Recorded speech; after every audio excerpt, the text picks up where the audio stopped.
Hi, everyone. Welcome this evening. Welcome to everyone here. Welcome to the people who are joining us from California and all around the world via the live stream as well. It's great to have you all here. My name is Robert Golding. I'm a professor in the program of liberal studies, and I direct the History and Philosophy of Science program and the Riley Center as well. I'm delighted to see such a group out tonight for what is our third celebration at Notre Dame of John Ruskin's birthday, and the second we'll be able to do in person. I have nothing more to say because I want to introduce my friend and colleague, Sarah Maurer, who is the co-chair and co-organizer of the committee that is responsible for this event tonight. So Sarah from English, welcome. Thanks.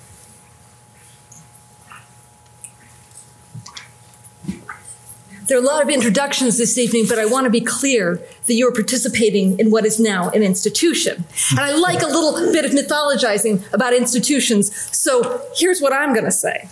The idea that Notre Dame was a fitting place for an annual John Ruskin birthday lecture first occurred to Robert Goulding, faculty member in our program of liberal studies and director of the Riley Center for Science, Technology, and Values, in Christmas of 2018, as he basked in front of the warm, open hearth of an English Airbnb once inhabited by members of the literary Bloomsbury Circle, while he flipped through a well-thumbed copy of Unto This Last, probably once read by the art critic Clive Bell. It's mythology, this is an institution, so I'm sticking by that. Okay, upon returning to South Bend, Robert immediately began planning for the bicentenary conference Ruskin at 201, held here at Notre Dame on February 7th and 8th of 2020.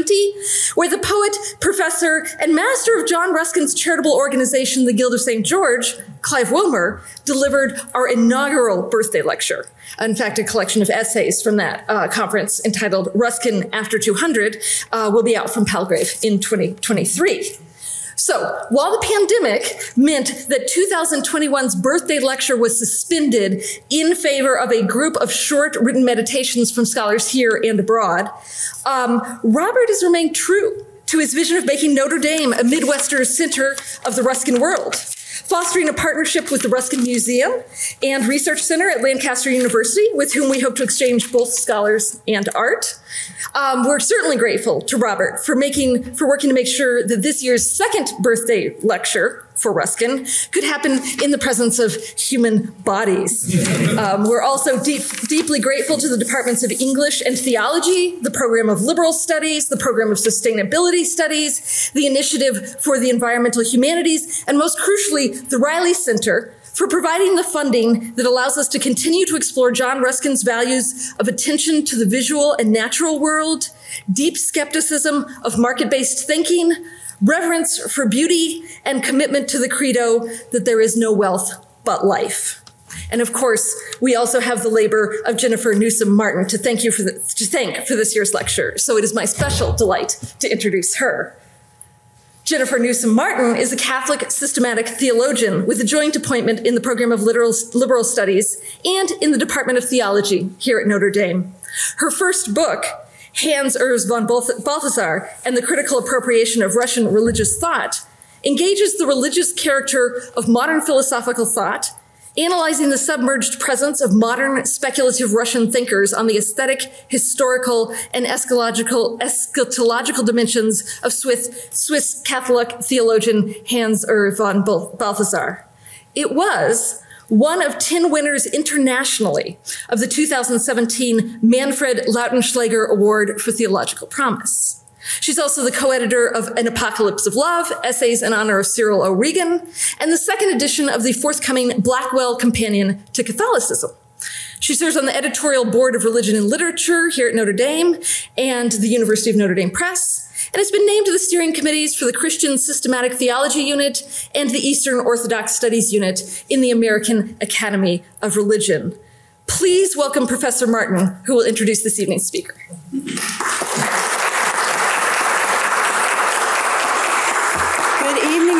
It's so nice to see you all here gathered together in person. Thank you so much for coming and joining us for this evening. I'm just so delighted to see you here and so delighted as well to have the very pleasant task of introducing our esteemed speaker for tonight's event. Poet journalist Gabriel Meyer is an award-winning foreign correspondent who has lived and worked throughout the Middle East, the Balkans, and East Africa. He was especially acclaimed for his coverage of the first Palestinian Intifada and the Bosnian War. His reporter's diary on the civil war in Sudan, War and Faith in Sudan with Erdman's Press, won Forwards Magazine's Book of the Year Award for essays in 2006. He was awarded an honorary doctorate in recognition of his work as a journalist by the Dominican School of Philosophy and Theology in UC Berkeley in 2017. He has also published collections of poetry and 2 novels, somehow in the same year, 1994, including In the Shade of the Terebinth and The Gospel of Joseph. A large nonfiction work, The Testimony of Stones, a biography of Jerusalem's Church of the Holy Sepulchre, is currently awaiting publication. He has been involved with the Ruskin Art Club in Los Angeles since 1998 and currently serves as his executive director.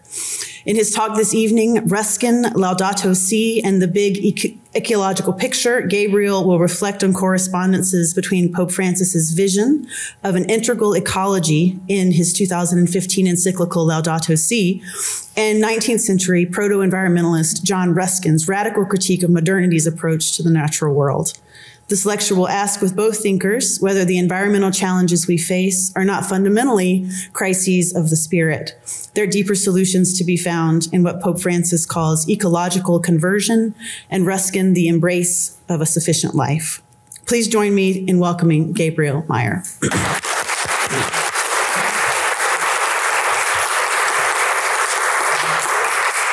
Thank you so much, Jennifer. My gratitude also to Robert Golding and Sarah Maurer for helping to organize this lecture, for inviting me.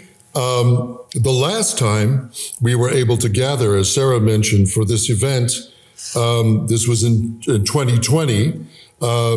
This was 5 minutes before COVID. So, and the whole world changed. So I am delighted to be here in person. Oh, and happy 203rd birthday, Mr. Ruskin. First, a story. I'm a journalist.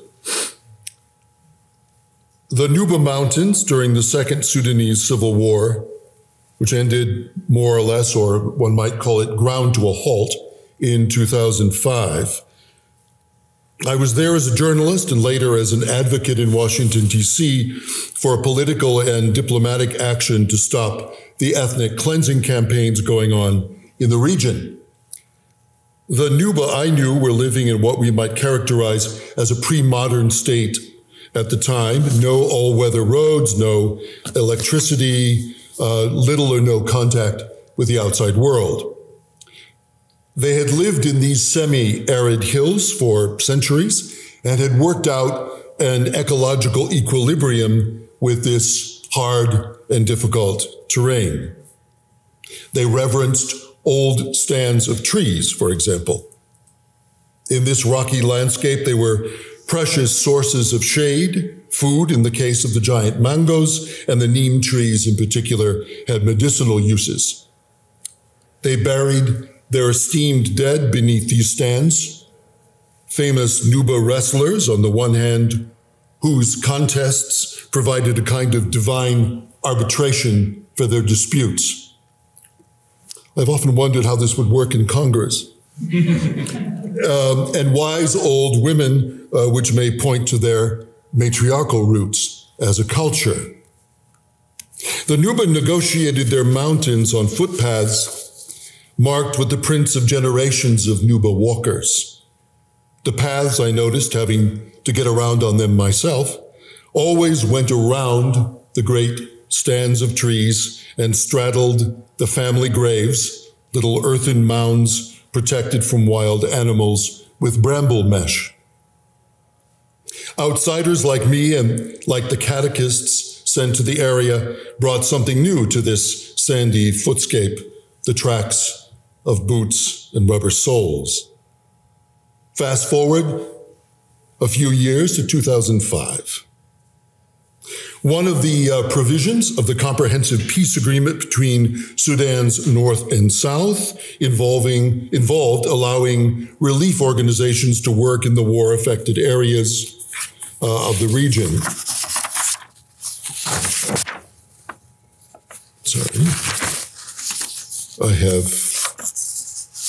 misplaced a page or two, okay? As part of this, this arrangement, the international community was allowed to bring in, under UN auspices, peacekeeping forces into the area. They no sooner had these forces arrived than they found a site for their operations. The very first thing they did was to realize that the stand of trees was in their way, and they bulldozed that, bringing in heavy equipment, flying in heavy equipment. I don't think they knew about the graves. The trees were bulldozed, and in no time, a large cinder block bunker was constructed, complete with galvanized metal roof. William Blake's wonderful line from his letters comes to mind. The tree which moves some to tears of joy is in the eyes of others only a green thing that stands in the way. Some see nature all ridicule and deformity, and some scarce see nature at all. To my knowledge, none of the Nuber elders had been consulted about these plans, and there was some discontent among the villagers, particularly about the unwitting desecration of graves that found a voice on market day, but the presence of these outside forces was a form of security after 2 decades of war, and so people decided to keep quiet. In no time, the Europeans who made up the UN station were faced with the daunting challenge of the region's summer heat, and now, without shade, were left to the mercy of their galvanized metal roofing. Some soon cargo planes arrived with generators, fuel for which had to be flown in as well at exorbitant cost, and air conditioning units were set up. The hills now echoed with the constant noise of generators day and night, which also set off the barking of village dogs unaccustomed to the sound. Land Rovers soon appeared, and the Western visitors carved out their own roadscapes, which, needless to say, did not gently negotiate the terrain. In the end, the station proved impractical, largely because no one realized the reasons why there were stands of trees in that area was that during the rainy season, the dry wadis would turn into streams of mud, and they were caught now in a situation that wasn't manageable. In the end, the station was abandoned, and the metal roof was pillaged by Nuba farmers who turned it into something useful, like handmade farm implements. In the inability to see the character of the land they inhabited and the genius of the vernacular architecture and patterns of life the people had adopted who lived there, one felt whatever benefits were being extended, and there were many, whatever calculus was at work, violence, unintended violence, was being done both to people and to land. As the poet Wendell Berry writes of paths. A path is little more than a habit that comes with knowledge of a place. It is a form of contact with a known landscape. It is not destructive. It obeys the natural contours. Such obstacles as it meets, it goes around. A road, on the other hand, even the most primitive road, embodies a resistance against the landscape. Its reason is not simply the necessity for movement, but haste. Its wish is to avoid contact with the landscape. Its form is the form of speed, dissatisfaction, and anxiety.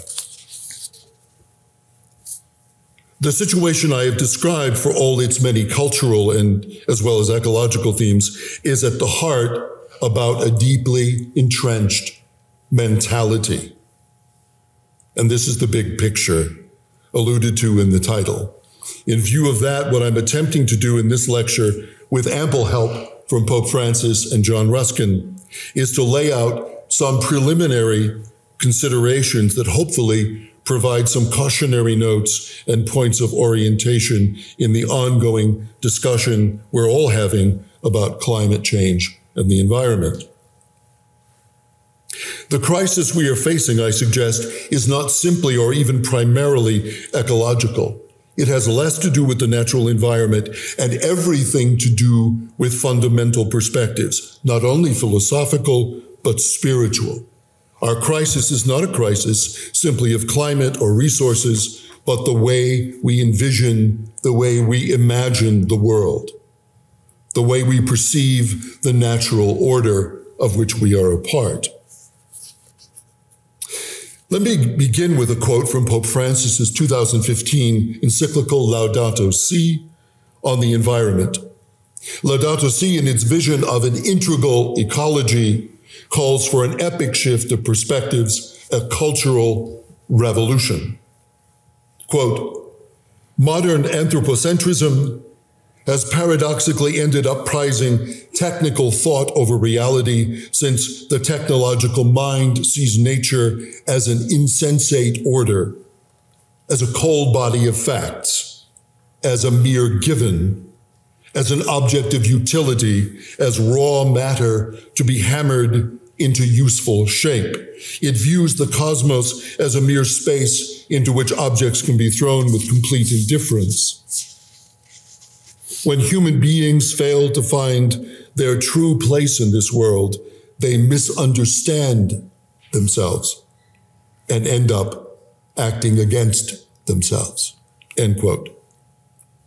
Much of this last, by the way, is a quote from Romano Guardini's prophetic work, The End of the Modern World, written in 1950, one of a number of large quotes from Guardini in Pope Francis's encyclical.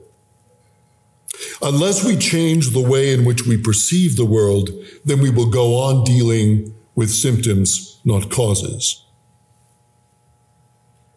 At the heart of our perception of the world is the language we use about nature, a language inherited from the Industrial Revolution, which tends to view nature in a highly instrumental way, as Laudato Si talks about it. Pages are all messed up here.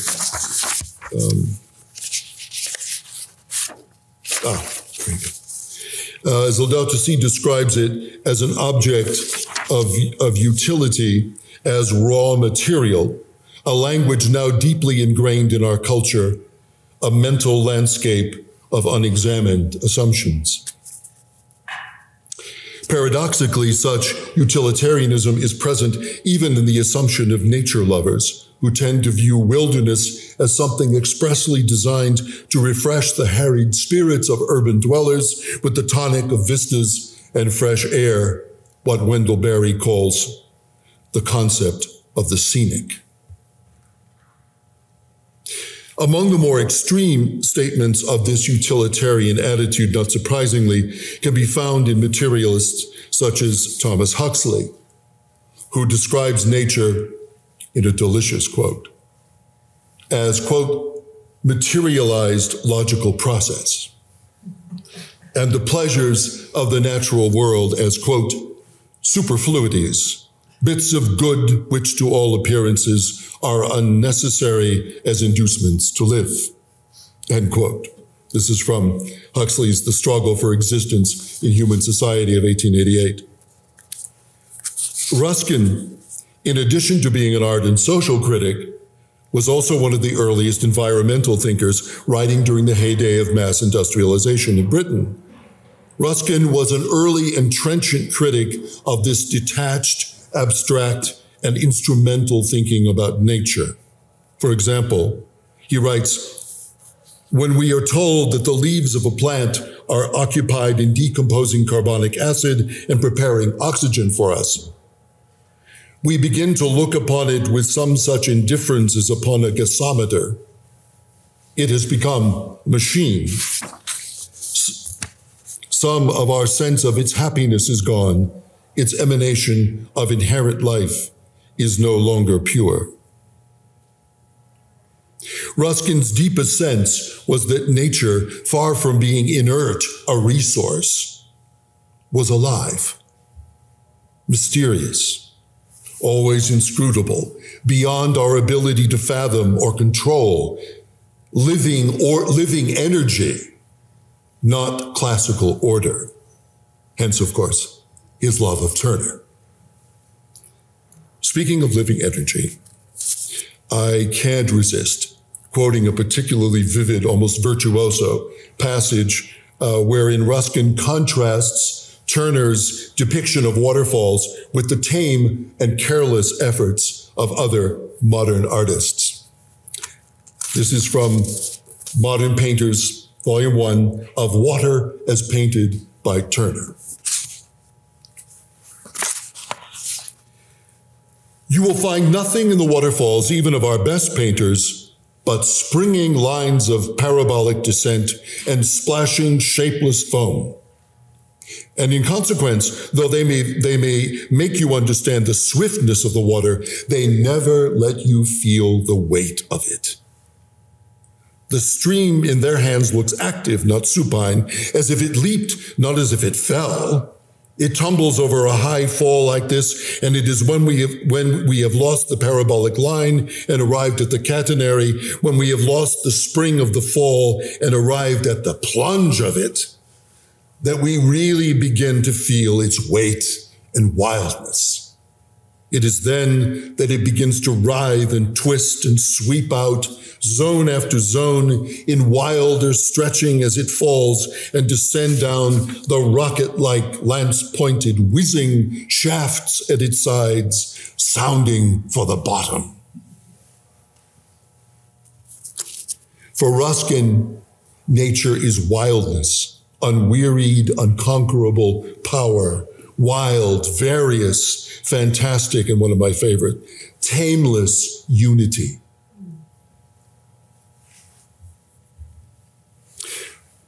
Nature, Ruskin writes, is never distinct and never vacant.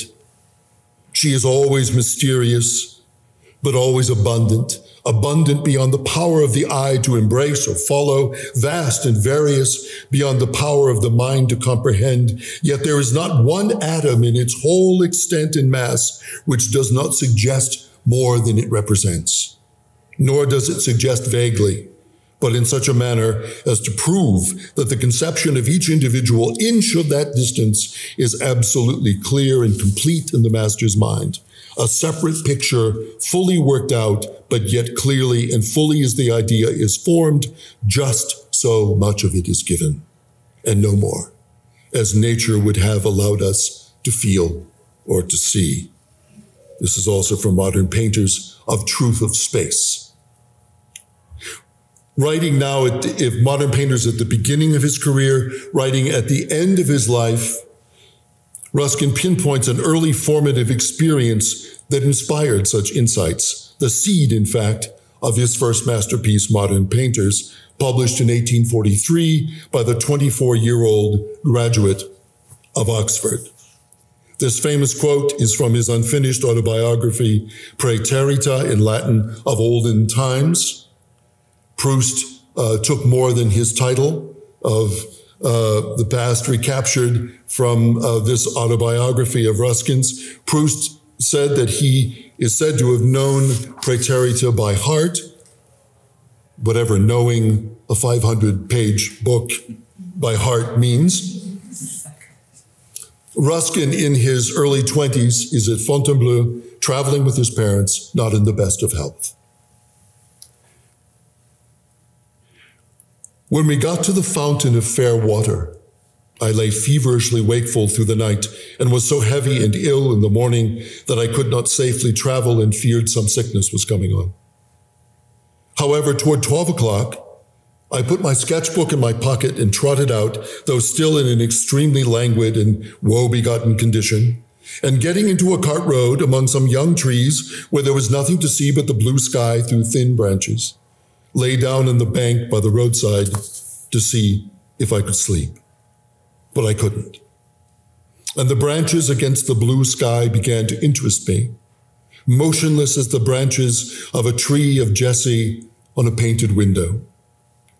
I took up my book and began to draw a little aspen tree on the other side of the cart road, carefully.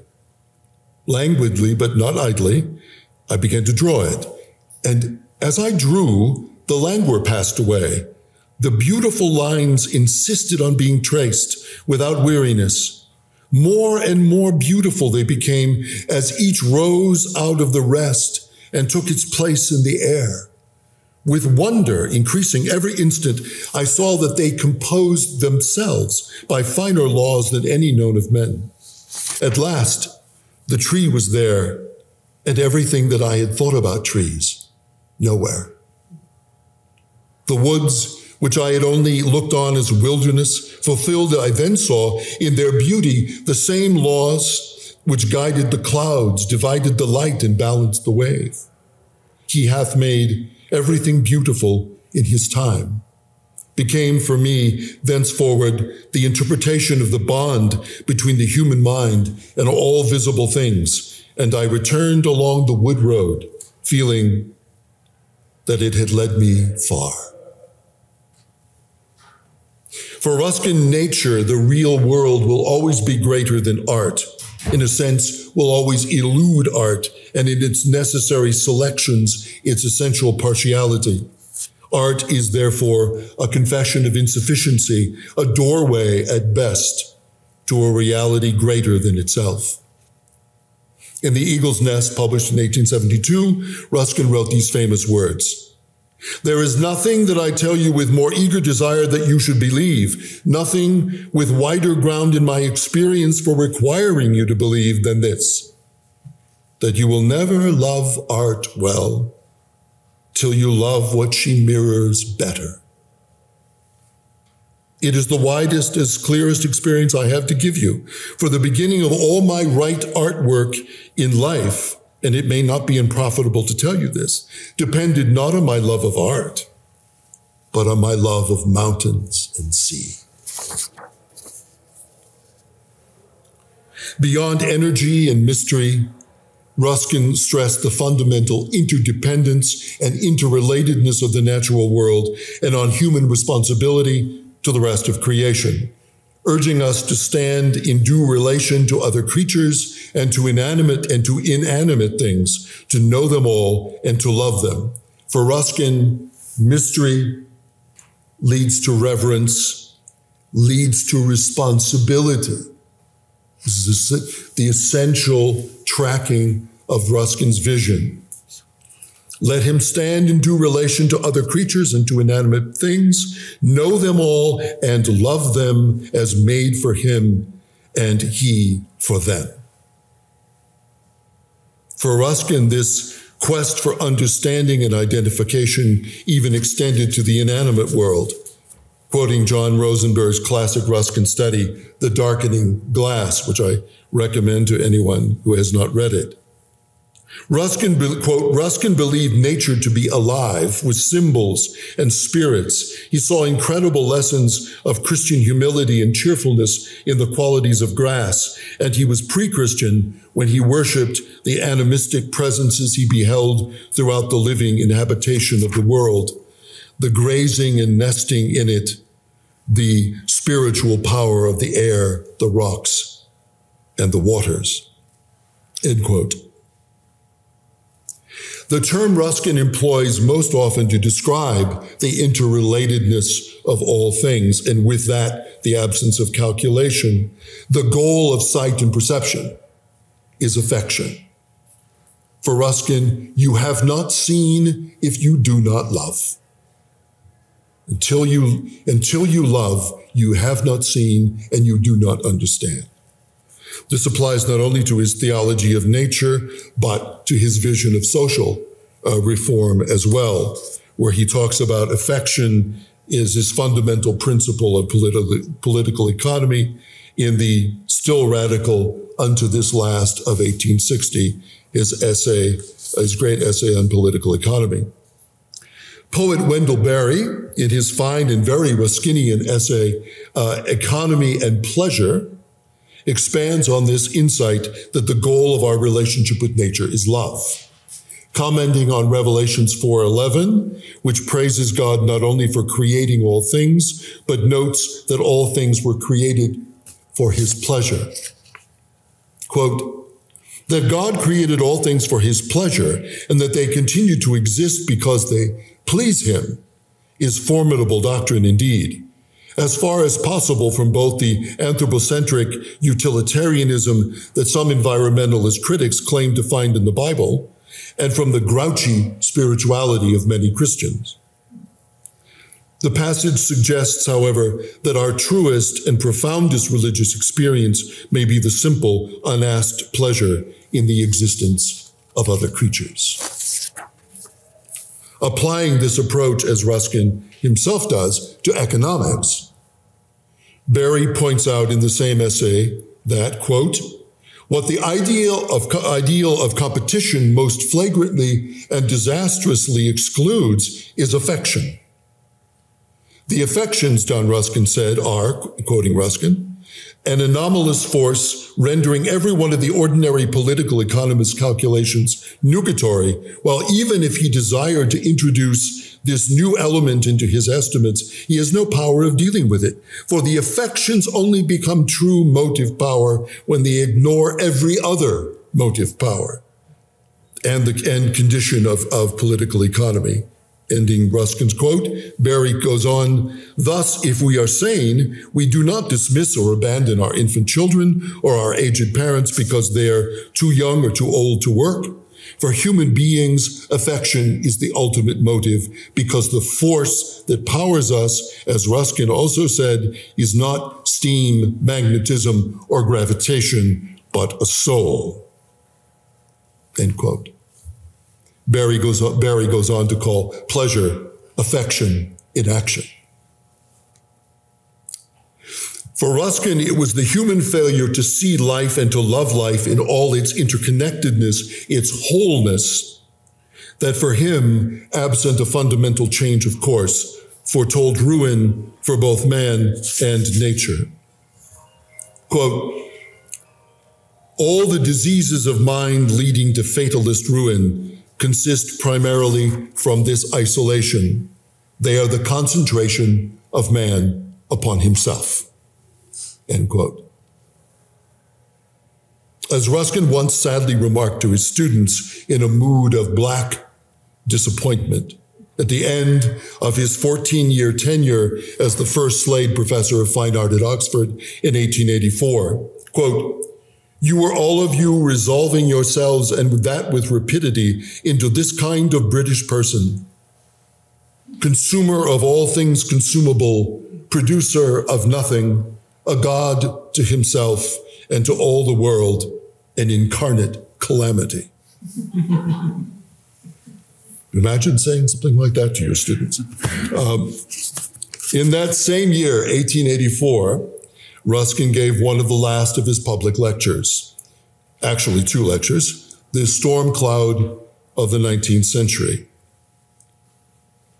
It's a much commented upon lecture these days, a kind of proto-environmental warning about climate change. They're not the most coherent of Ruskin's lectures, but perhaps that's due to their character as chronicles of Ruskin's decades-long meteorological observations, his cloud studies that seem to indicate that something new and profoundly troubling was happening to weather patterns in his native Lake District. Some climate scientists today date the emergence of what some have called the Anthropocene, a new geological epoch in which the human species for the first time has become a geophysical force in its own right, to the years of Ruskin's intense atmospheric observations. Ruskin, in fact, startled his audience at the outset of his lecture, the first lecture, with the assertion that a new age in natural history had dawned, the era of the storm cloud. Quote, "This wind is the plague wind of the 8th decade of years in the 19th century, a period which will assuredly be recognized in future meteorological history as one of phenomena hitherto unrecorded in the courses of nature and characterized preeminently by the almost ceaseless action of this calamitous wind." Ruskin struggled to describe strange cloud formations and violent weather all across Europe, from Britain to Sicily, that he suspected had something to do with the disastrous effects of industrialization on the atmosphere. Plague wind or plague cloud that was choking off the light. Blanched sun, blighted grass, blinded man. In an attempt to chart the progress of this phenomenon, Ruskin exhibited drawings and paintings that he had made over the course of his life dating back to 1845. Some of what Ruskin observed was affected clearly by the volcanic eruption of Krakatoa in August 1883 with its massive ash clouds, which killed thousands and had major effects on global weather patterns and temperatures.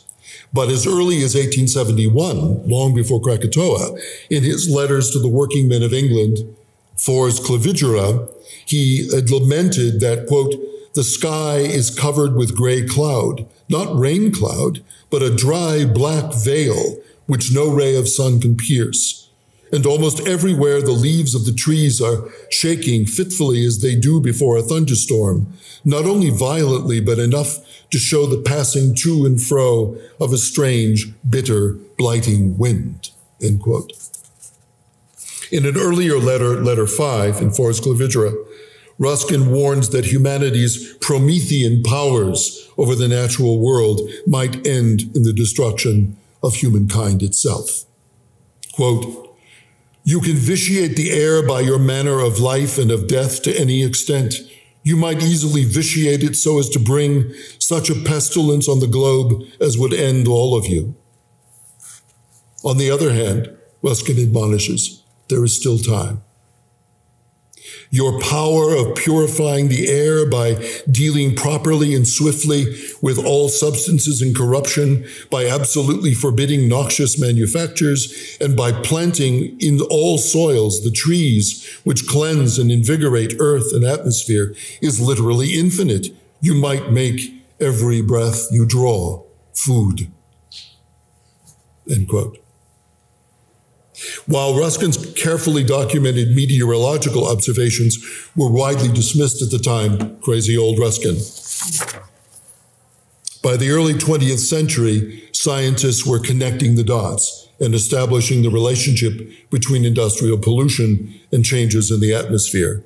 J.W. Graham, for example, in The Destruction of Daylight, a study in the smoke problem, 1907, indicates that industrial statistics bear out Ruskin's date for the onset of meteorological changes and the so-called storm cloud, the mid-century rapid leap in coal consumption in Britain and in Central Europe. Quote, "The devil is every bit as black as Ruskin painted him," Graham writes. "He is smoke, smoke mixed with damp."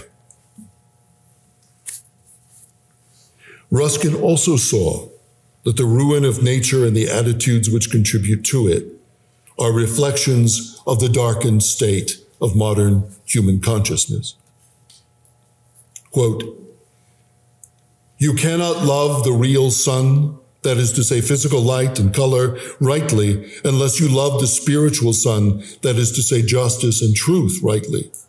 That for unjust and untrue persons there is no real joy in physical light, so they don't even know what the word means.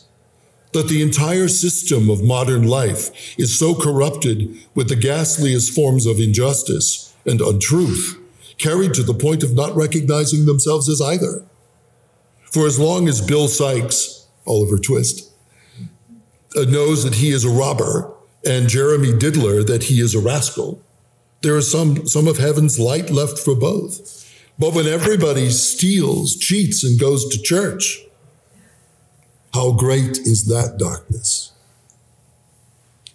And that the physical result of that mental vileness is a total carelessness of the beauty of sky, or the cleanness of streams, or the life of animals and flowers. And I believe that the powers of nature are depressed or perverted together with the spirit of man.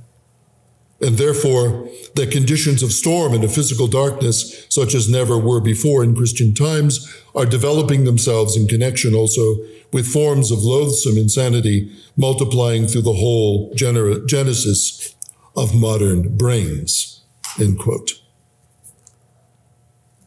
The generating site of ecological disaster for Ruskin is the modern human brain. That, in the profound misunderstanding of itself and of the world, ends, in the words of Laudato Si, acting existentially against itself. As a friend of mine, the Ruskin scholar Sarah Atwood, put it in a recent lecture on language and environmentalism, from which I've drawn some of the insights in this talk, quote, "Today we have as a culture all but lost the language with which to speak of the natural world in Ruskin's terms. The vocabulary of environmentalism itself increasingly conveys a narrowly scientific view of the natural world. We talk abstractly and objectively about ecosystems, sustainability, natural capital, carbon footprints, avoiding words with uncomfortable emotional and spiritual associations, reverence, mystery, affection, compassion. This is not to say that understanding ecosystems and carbon footprints is unimportant. Clearly, it is necessary to grasp the scientific facts, particularly when devising environmental policy. But when our very language promotes an economic view of the natural world, one based on system and calculation, our proper relationship with it is corrupted. Such language doesn't just express our market-centered worldview, it perpetuates it. Language conditioning practice. Reduce a tree to a gasometer or board feet of profit, and you've severed the vital, delicate threads of myth, metaphor, and memory that make nature, and indeed human beings, more to us than raw matter. Obviously changing the way we speak about nature, end of quote. Obviously changing the way we speak about nature will not in itself solve the problem or magically restore the natural world. But the language of reverence and affection rather than calculation is a surer ground, I submit, for wise and imaginative ecological policy, allowing for the conceptual shifts that enable us to see paths forward that might have been invisible before, and to pursue solutions that would not otherwise have occurred to us.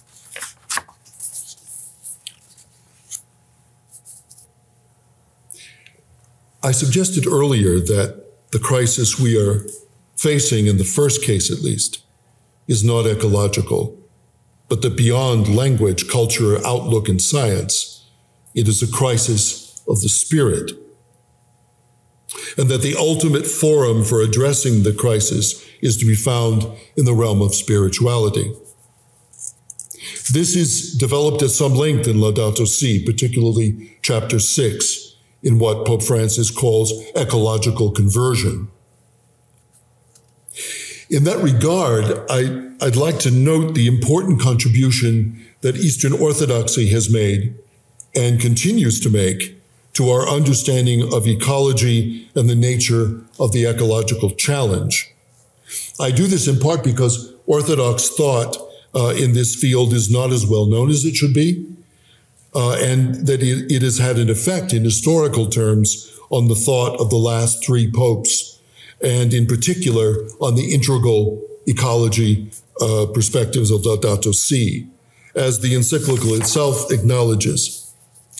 Quote, outside the Catholic Church, other churches and Christian communities have offered valuable reflections. To give just one striking example, I would mention the statements made by the beloved ecumenical patriarch Bartholomew, who has spoken in particular of the need for each of us to repent of the ways we have harmed the planet. For inasmuch as we all generate small ecological damage, we are called to acknowledge our contribution, smaller or greater, to the disfigurement and destruction of creation. For human beings to destroy the biological diversity of God's creation, for human beings to degrade the integrity of the earth by causing changes in its climate, by stripping the earth of its natural forests or destroying its wetlands, for human beings to contaminate the earth's waters, its land, its air, and its life, these are sins. Sins against ourselves and sins against God. And we're continuing on. At the same time, Bartholomew has drawn attention to the ethical and spiritual roots of environmental problems, which require that we look for solutions not only in technology, but in a change of humanity, adopting an asceticism which is a liberation from fear, greed, and compulsion, and which, in a striking phrase, accepts the world as a sacrament of communion. End quote.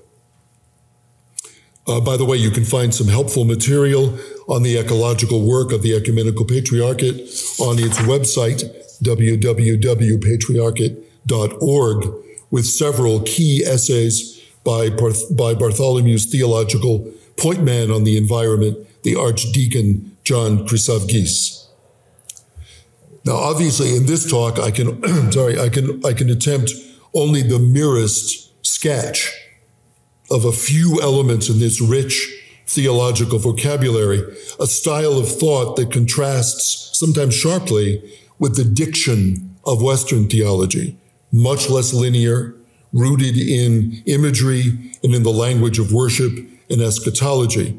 But I want to focus briefly on two themes in this theology that I think pertain to our concerns with ecological preliminaries, the mindset with which we approach our ecological challenges. At the heart of the Orthodox liturgy for the environment, in contemporary Orthodoxy, September 1st, the start of the ecclesiastical year, features special hymns and verses on the human responsibility for the protection of the earth, a date that has now also been adopted by Pope Francis for the Catholic Church as well. The Orthodox liturgy for the environment is not only a call to celebrate creation and pray for the environment, but to acknowledge that the condition of the earth is an icon of the condition of the human heart. As one of the hymns puts it starkly, I have become the defilement of the earth, the land, and the air. Pope Benedict interestingly writes in a similar way in a 2005 homily quoted by Pope Francis, the external deserts in the world are growing because the internal deserts have become so vast. In Orthodox thinking about the environment, the place to start in solving ecological problems is not in systems analysis, but in ascesis, in individual and corporate repentance, in confronting the illusory desires, the pride, the isolation, the restlessness and greed that darken the human heart and alienate it from the very world it inhabits. The Russian philosopher Vladimir Soloviev, in a similar way, links redemption with the recovery of humanity's primordial unity with the natural world, and thereby with the reintegration of his own wounded consciousness. Quote, if before in Eden as the spiritual center of the universal creation, he embraced in his soul all nature and lived one life with it, loved and understood, and therefore governed it. So now, having asserted himself in his separateness, having shut off his soul from everything, he finds himself in an alien and hostile world, which no longer speaks with him in any intelligible language. End quote. One of the most original of the Eastern Orthodox insights related to this ascesis, this environmental asceticism, is what theologian John Chrysavgis calls restraint. The theologian, I think it's fair to say, shocked or at least bewildered his audience at a Catholic Orthodox symposium on ecology at Loyola Marymount University some years ago by starting his lecture with the remark that ascetical restraint was the key to an effective ecological strategy. That, quote, paradoxically, ecological correction may in fact begin with environmental inaction, end quote. This from a man who has been one of the leading figures in the development of the Ecumenical Patriarchate's ambitious international on-site symposia on the world's rivers and seas. What I think he means by restraint is, first of all, taking stock. Confronting the nature of the problem is the essential action. Confronting the nature of the problem is the essential action, the ongoing corrective prelude to addressing the crisis. I also think by asceticism of restraint, Chryssavgis is pointing to the recognition that changing our mentality about the natural world and our role in it is and will be more daunting than we suppose. A fact recognized by Pope Francis's pages on ecological conversion, a conversion which involves not only individual action and interior change, but the ecological conversion of communities. For Chryssavgis, the depth of the damage done to us, done to our consciousness, to our being itself by the way we live in the world, a damage reflected in ecological harm, requires more than superficial remedies, dietary adjustments, fuel efficiencies, and edit here or there to our consumerism or tweaks to a lifestyle, important and necessary as these may be, but, quote, humility, vigilance, silence, discernment, and restraint. I'm reminded here of the approach of Alcoholics Anonymous, where the reality is not simply not drinking, but becoming a sober person who day by day, week by week, through a daily examination of conscience, begins to become awake to the realities that are before him or her. I'm quoting now from a lecture the theologian gave at the colloquy to which I referred earlier. Quote, far too often we are sure that we have the solutions to the environmental crisis that we face without being still. To listen to the earth that we have so burdened and wounded, let us not forget, however, that it is our very actions which have led us in the first place to the situation that we're facing. Before we can begin to act responsibly, we are called to stand still.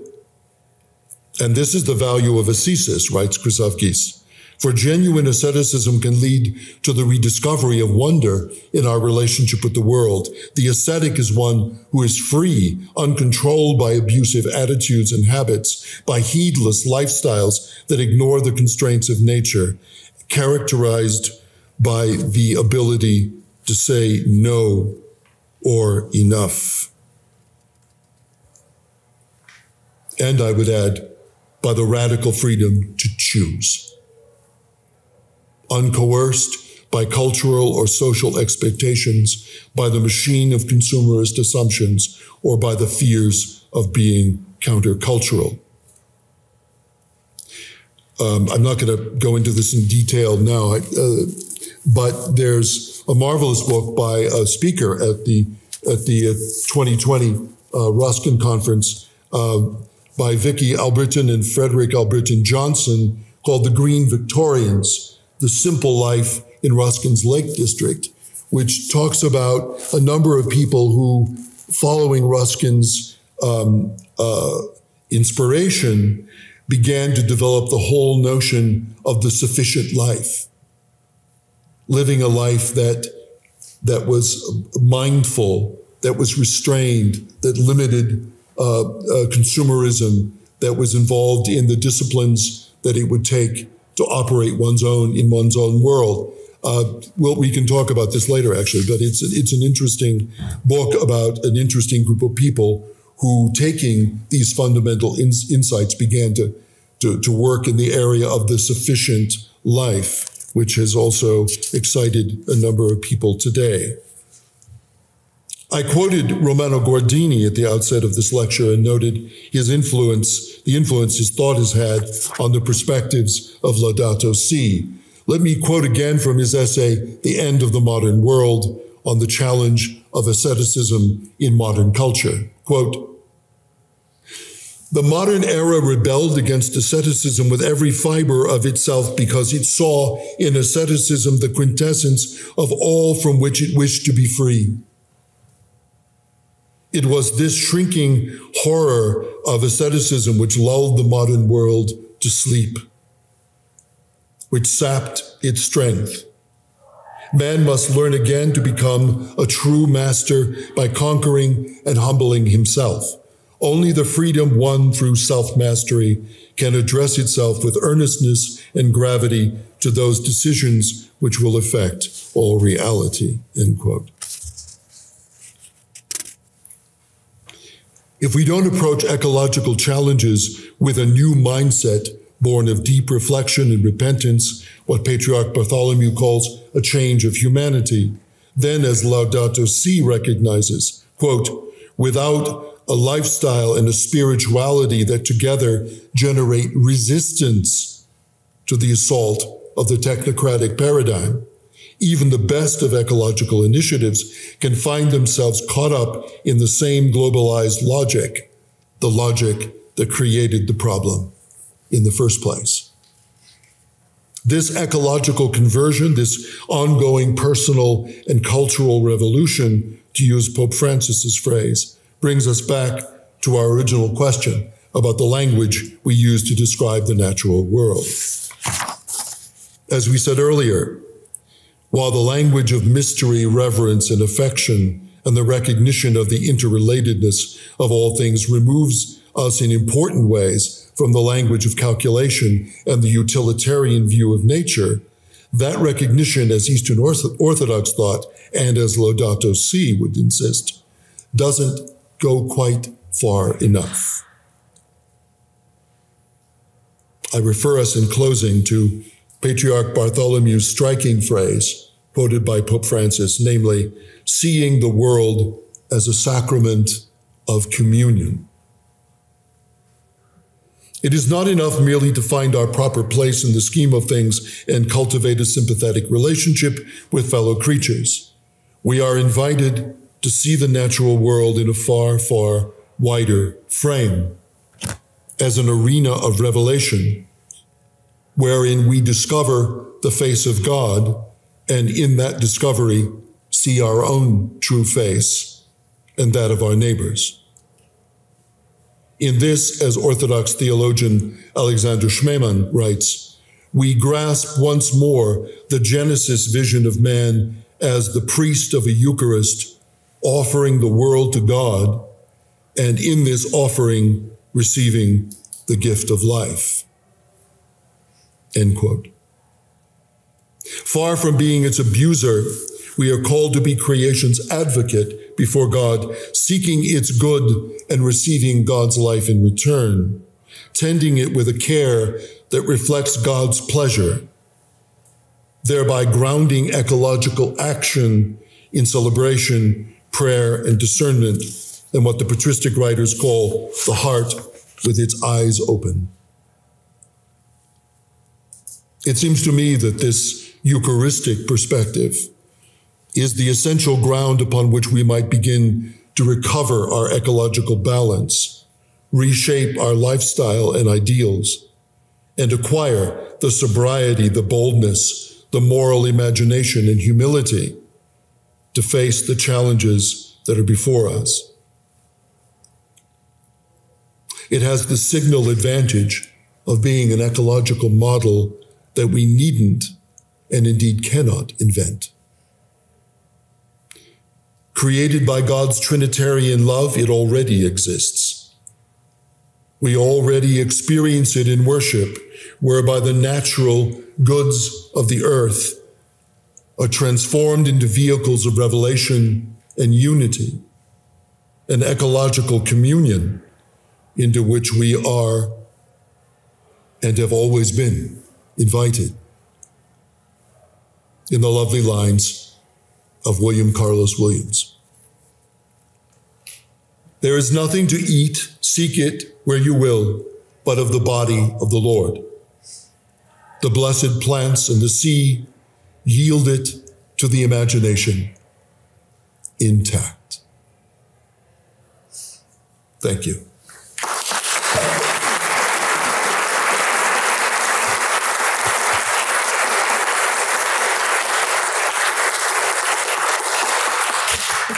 Thank you so much. We have about 30 minutes available for discussion and questions. I'm sure that this very rich talk has generated quite a lot of thinking. I have two questions of my own. I would like, maybe while everyone is kind of thinking, we could start off. I was so captivated by what you were saying about the need to use particular kinds of language to describe the natural world, for it to be more mystical, even affective, and to turn away from an exclusively kind of scientific or market-based kind of way of thinking.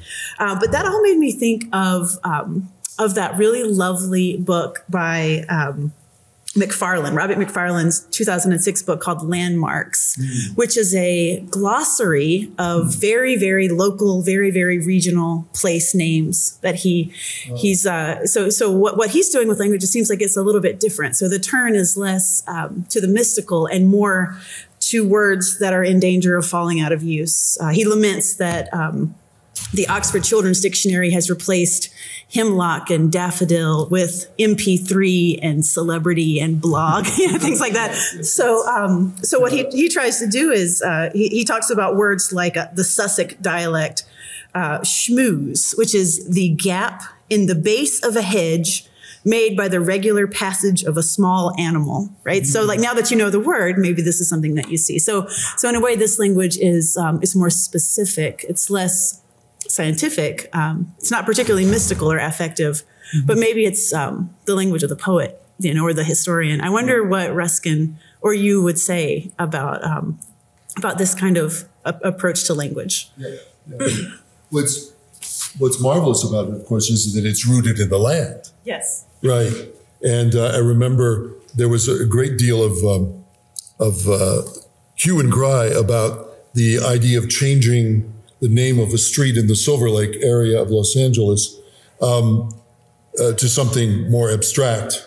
The original name of the street was Around Lake Mary Road, which was exactly what the road did, went around Lake Mary. And there was they wanted to call it, Rosendale Road or something. And it was a big, that idea of place names really being deeply rooted in the nature of the land is crucial. It's really, in fact, Ruskin, Proserpina, one of his books, is a book where he takes Linnaeus to task for the names of various plants, in which Ruskin tries to do the same thing, to kind of root those, to think about what would it mean to root the names of plants more deeply in the soil and in the mythology that we've attached to them, rather than to view them in this kind of very abstract way. Are there other questions from our audience? Absolutely. Yeah, so, Gabriel, thank you for that wonderful talk. Some of the critics from the environmental perspective of the more market-based environmentalism, the ones that talk about systems and sustainability and so on. There's anything to be dismissed about that, but they go back to the Romantics. They say, let's look at the language of Wordsworth, let's look at the language of the German Romantics as well.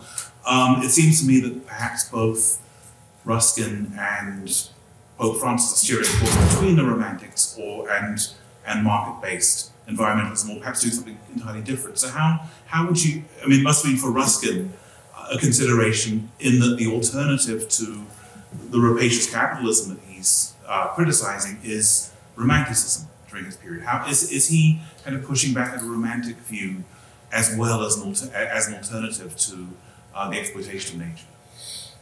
Yeah, one of the differences between, for example, Wordsworth and Ruskin would be Ruskin doesn't think nature is entirely beneficent. He knows the terrors of nature, and that is more related to Burke's concept of the sublime, where the sublime is also the awesome and the terrible. I think the key, what it strikes me, I mean, it's a strange way to answer your comment, but it always seems to me the key to everything in Ruskin is that great quote from Modern Painters, which everybody knows, but the greatest thing that a human soul ever does in this world is to see something and to tell what it saw in a clear way. To see clearly is poetry, prophecy, and religion all in one. For Ruskin, it's this. Contrary, I think, to the Romantics, Ruskin really wants to. He knows it's a terrible struggle to see clearly, to actually look at what really exists and engage with it and think about it and try to find the ultimate coherence in it. But I think that makes a difference with Ruskin. He's really, he wants to see nature and the world as it really is, and to come to terms with it on that, on that level. And he sees it also as a lifelong struggle. But what's key in Ruskin, I think, that for me, is that Ruskin doesn't think you've seen something until you love it, until you've come to that place where it's beyond, again, it's the opposite of the abstracted engagement. Do you understand it and you love it on its own terms? Then you've seen it. And Ruskin thinks the same thing in terms of social reform. The manager of the factory doesn't know his workers until he loves them. I mean, you don't know how to treat them until you love them. You don't know how to be just to them until you love them. Because it's that point in which you see them as the human beings that they really are, and then you're prepared, to embrace an approach to them that would not be simply utilitarian, and would not be abusing their freedom. So. Thank you so much for your talk. It's related to my thesis, so it's something I've been thinking a lot about. And I think one question I have that hopefully isn't too hard is kind of how do you know that you're having kind of a genuine ecological conversion? So it's something I'm arguing that it's kind of necessary too. Like I believe in it, but I worry sometimes that it can kind of absolve or too easily forgive people. All you're saying is it's just kind of a mindset shift, and then it kind of leaves people not doing anything practical or changing anything in reality if it just feels like it's shifting a mindset, which I don't think it is, but I guess how do you have a genuine, true ecological conversion?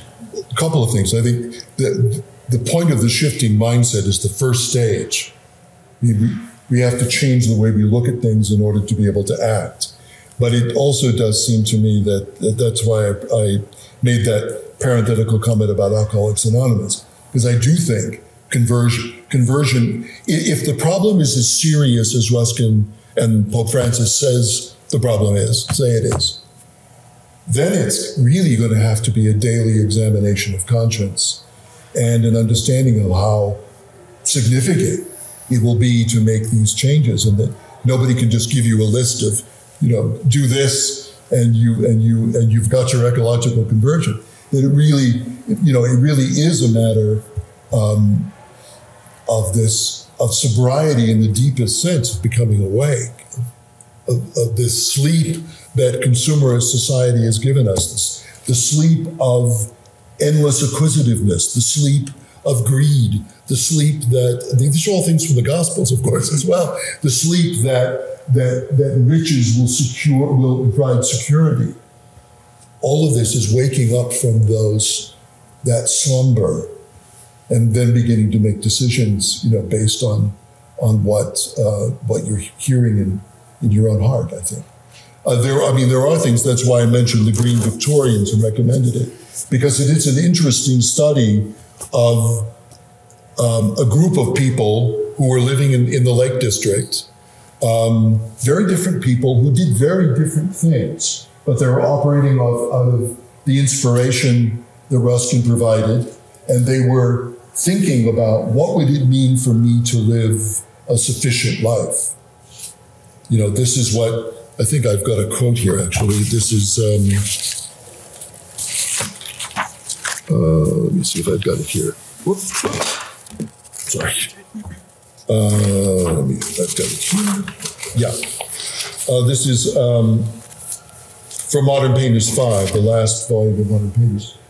So the things to be, this is from Ruskin. So the things to be desired for man in a healthy state are that he should not see dreams, but realities. That he should not destroy life, but save it. That he should not be rich, but content. So that was, this group of people began taking that as a kind of guide. What would it mean to have a sufficient life? In other words, a life that was restrained, that was conscious, that was mindful, that was aware of the dangers of consumerism, that was also aware that in addition to the negative aspects, there were positive aspects of my inhabiting my own life, like being able to do things that I'm now turning, you know, to consumer society for services, that I could do some of these things for myself. A lot of us have strangely become cooks during the COVID years. But the idea that I want to, in addition to the negative aspects of resisting some things also, I want to inhabit my own life in a deeper way than our society tends to encourage us to. So, yeah. As we try to balance the pros and cons of consumerism, of the market economy, one could argue, of course, well, the good that comes from productivity. Yeah. That we wouldn't be extending life, that we would be feeding as many people as we are. But then how do you balance that good with retracting back to simple life? Now, I'm not saying that we don't have extremes of greed, etc. But as I try to think back on a simple life, what would it do to the extent of life, the longevity of life? What would it do to the healthiness of personnel? What would it do to for example, if you went back to Sudan and you looked at those countries and the way they lived hundreds of years ago, what would have been their lifestyle? And it would have been shorter but more worthwhile? How do you equate the two? 2 words, it's hard. Yeah, I mean, it's really, those are very difficult questions, which is why when I talk about this, I talk about it as a kind of daily course. I mean, these are not decisions that are set out for us in some kind of a master plan. There are things we have to decide day by day in terms of our own situations. So are you saying that look at your own life, look at your own family and their life, and almost have to ignore, you might say, well, what can I do? I'm just one person, I'm just one family. Everybody else feels differently, so no matter what I do, we're going to have an ecological disaster anyway. You have to just back up and say, look, I just got to be concerned about this here space. Yeah. My view is, I think that we really have to grasp onto the power of choice. That choice, individual choice, choices that families make, choices that neighbors make to live a different way has an enormous effect. I think we have to believe again that my choices, one of the things I think that Ruskin really says over and over again, even in his most kind of pessimistic utterances, the power, our power to choose. Our power to choose. We really can choose. And that choice over time, you know, can have a whole reorientating power in the world around us.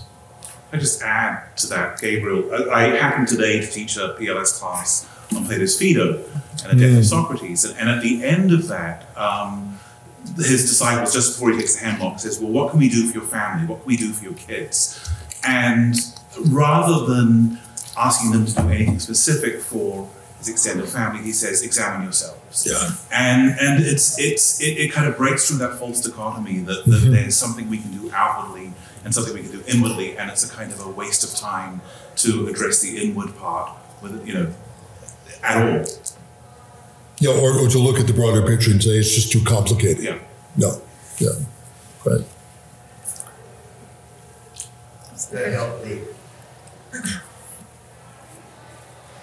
Yeah, I just think it crossed my mind because the question of longevity and health was raised as one of the, it's usually mentioned as one of the big gains, but it's worth seeing here the parallel of the peril of looking at nature diseases, and also the peril of looking at a human being and a human body as a system.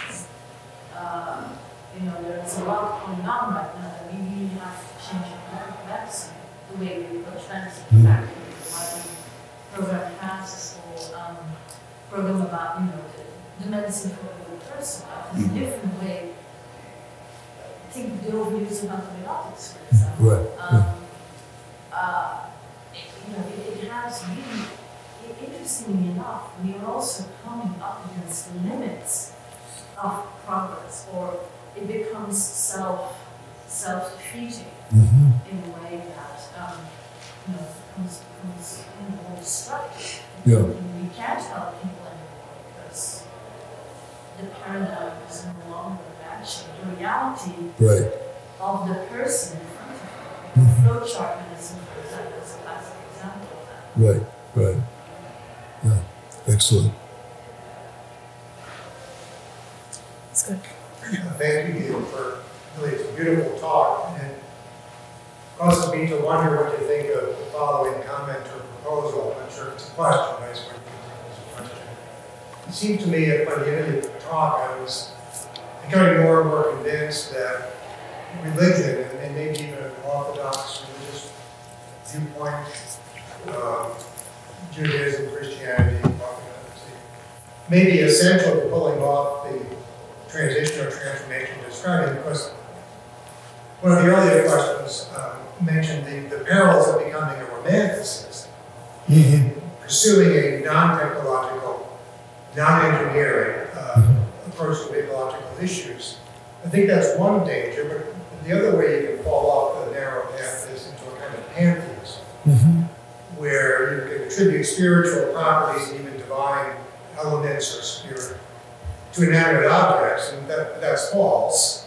So if you want to stay on the pathway that I think you're describing, I wonder how one would, without a kind of deep religious perspective, avoid the perils or the pitfalls of romanticism and pantheism, and resist at the same time the blandishments of consumer culture. Do you think religion is essential, or practically speaking, necessary to pulling off this going, so not just not drinking, but becoming a sober person?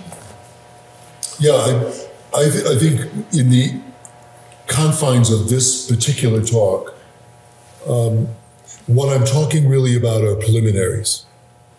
When I gave a version of this talk a number of years ago at the Dominican school, and somebody had come up, the earlier speaker had given us this, it was really brilliant, kind of a whole panoply of statistics of where we are. And then he sat down and I said, well, now let's do the preliminaries. So, I mean, this really is about, what I talked about here is about a fundamental mindset rather than a flow chart. It seems to me, if we don't see things in this kind of sober way, then we're going to make lots of false starts. But I'm not predicting or indicating what I think all those next steps should be. It's just they need to be informed by this kind of fundamental perspective. I mean, I wouldn't have the wisdom about ecological policy to judge certain approaches, but it does seem to me that this needs to be the foundation upon which we make them. It seems to, at the very least to me, just listening to the end of your talk at least, that Laudato Si is not really a sociological document or a technical document or a scientific document. It's a theological document, and it's a theological document with a Trinitarian framing. Yes. And Francis is very careful to say that the Trinity is a sort of a web of relation, and we are all participants in this sort of web of relation. And the sort of Trinitarian foundation lets us see, I think, the sort of secret web of relation that we are all sort of in, So that to me, even if it's not subjectively experienced as a religious thing, it seems like at least for Laudato Si, we have to read it in the Trinitarian frame. Right. And certainly the Orthodox approach. Yeah, the Eucharistic understanding of reality. Sure.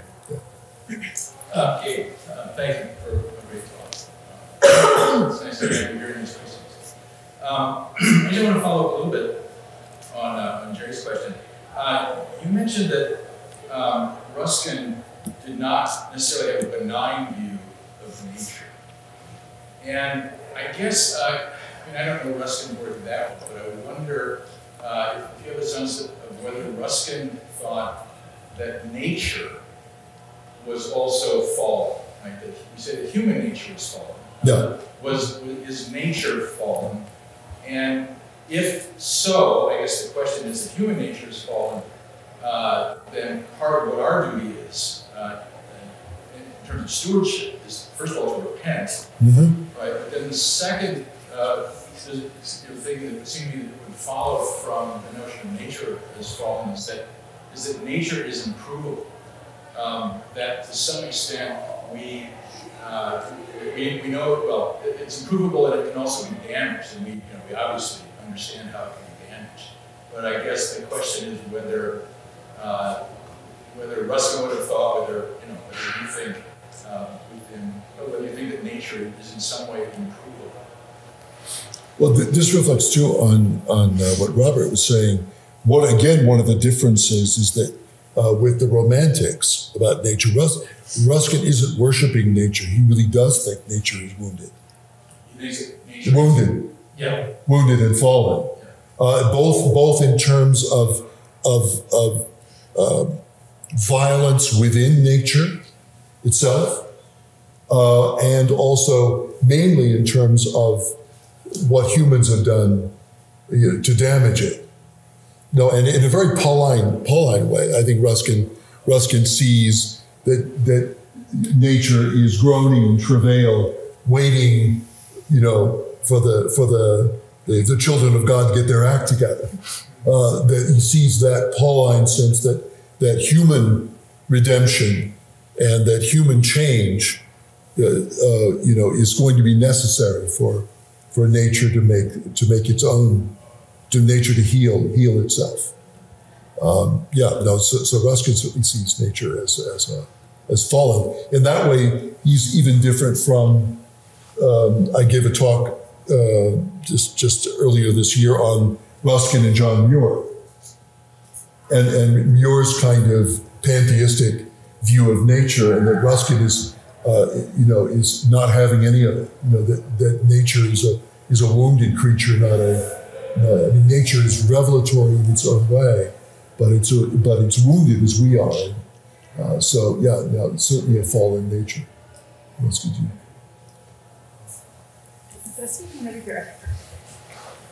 I was expecting you brought in the Orthodox things, and I've been puzzled by that because, if you think about the Orthodox and the Roman Church as sort of coming out of the same origins, it's interesting to figure out why is the Orthodox Church so different, if indeed it is. And I just wondered if you had any thoughts about that. Well, as an Eastern Catholic, I have lots of thoughts about that. Well, I think particularly in terms of this discussion, it's just the history of it is kind of interesting that the Orthodox, the Ecumenical Patriarchate in as early as the 1970s, Demetrius, before Patriarch Bartholomew, was already writing about the necessity for kind of Christian thinking about the environment and the danger to the environment. And as a result of it, September the 1st in the Orthodox calendar, and for many Eastern Catholics do it as well, is the beginning of the ecclesiastical year, but it's kind of a forgettable day in a way. It's the Byzantine indiction of the year kind of thing. And so he took that day and made it this liturgical day of repentance and prayer, for the environment. So you got a monk of Mount Athos, Gerasimos, wrote the poetry, wrote the liturgy for September 1st. Very, very powerful, theology in that feast. And of course, what's interesting is September 1st, and for the Byzantines, was, as Rosh Hashanah is the end of the barley harvest. So both are feasts where all the grain is in, and so you celebrate creation in this last spurt of fertility before the winter. And so in an interesting way, the Orthodox and the Jewish feast, and of course Rosh Hashanah is the beginning of a period of self-examination. So a lot of those themes played into what Demetrius ended up doing on September 1st. And then now Patriarch Bartholomew every year issues a letter on ecology on September 1st, which is supposed to guide the church in the coming year in its reflection. So Pope Francis very much picked up on this, and then is kind of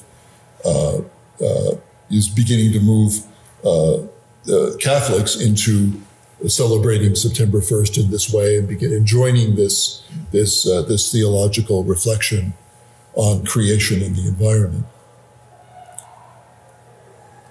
We have about 2 minutes left or so. If anybody else has a burning question or comment, I'd love to hear from you.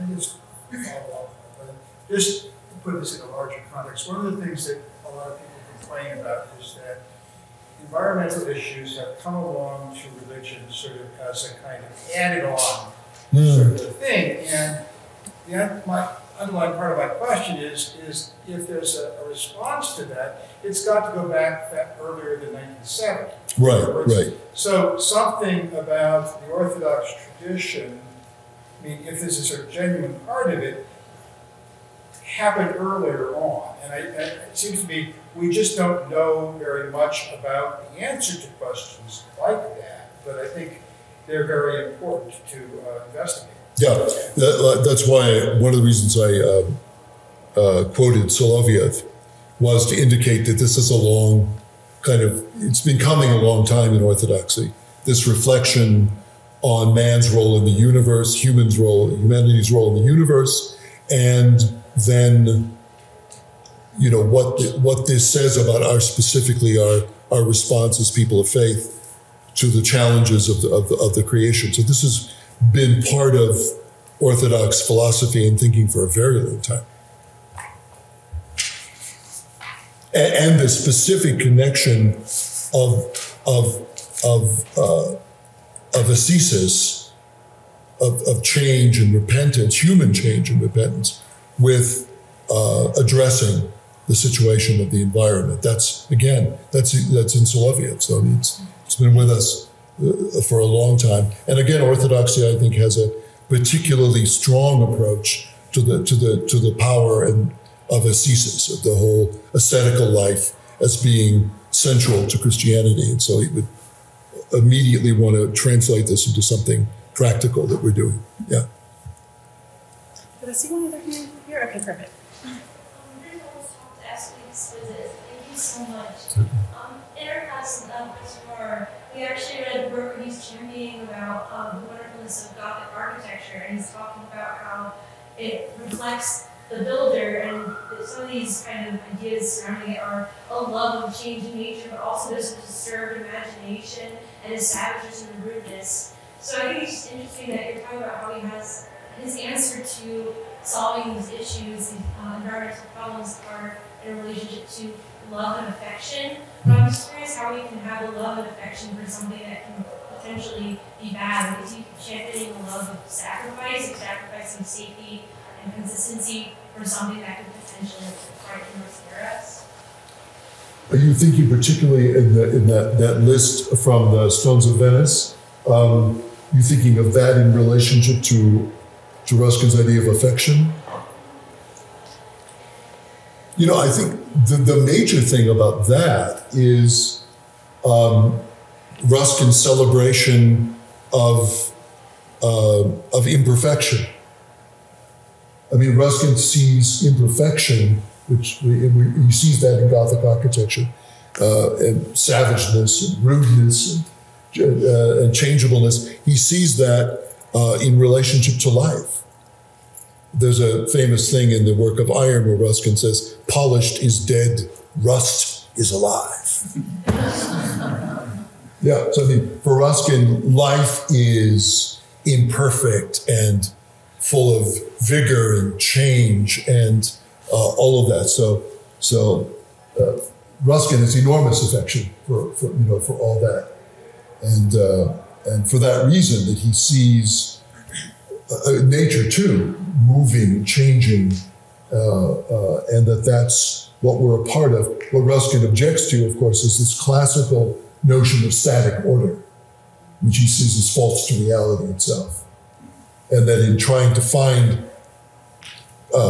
perfection and classic order, we will inevitably approach everything in the wrong way. So hence again, his celebration of the imperfect, which by the way ended up having a very big effect on a number of modernist artists and poets who saw in Ruskin's disdain for finish, and the idea that you could ever finish and complete something, a warrant, to experiment.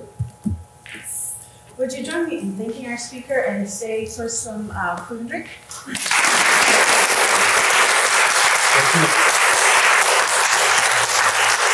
Thank you again, Gabriel, for an extraordinary lecture. Those of us who are not Ruskinians, there's many in the room, will come away with a lot to think about and a program for action, I think, ahead of us. I wanted to thank you both with a small gift and remembrance of this lecture. Thank you so much. Nice. Thanks very much.